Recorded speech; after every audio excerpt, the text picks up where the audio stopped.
नमस्कार दर्शक बंधु मु रतिकांत आपण मानक बहुत बहुत स्वागत करछि ओडी न्यूज को। आज भारत न्यूजीलैंड दिनिकिया सीरीज रो द्वितीय मैच प्रथम मैच जीति 1-0 रे आगुआ थिबा टीम इंडिया सीरीज विजय लक्ष्य रे मैदान को ओल्हेइबो।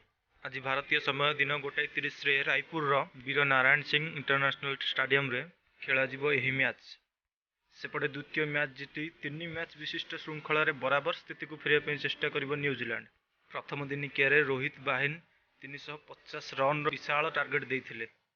एहार पीछा करी शेष में पराजित होइतिला न्यूजीलैंड टीम। पुणी थे कही रखुची आज भारत न्यूजीलैंड दिनिकिया सीरीज रो द्वितीय मैच जीति सीरीज कब्जा लक्ष्य रे टीम इंडिया। सेपटे न्यूजीलैंड पई यह करबा मर मैच जीति 1-1 रे बराबर भाव में आगक जावाई न्यूजीलैंड रो लक्ष्य।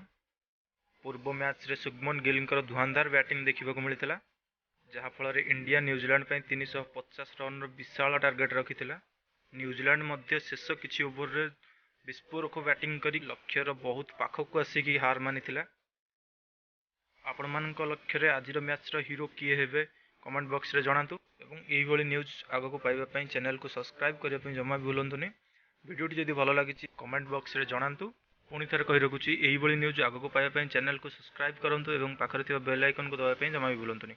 आज पई एतिकी जय जगन्नाथ।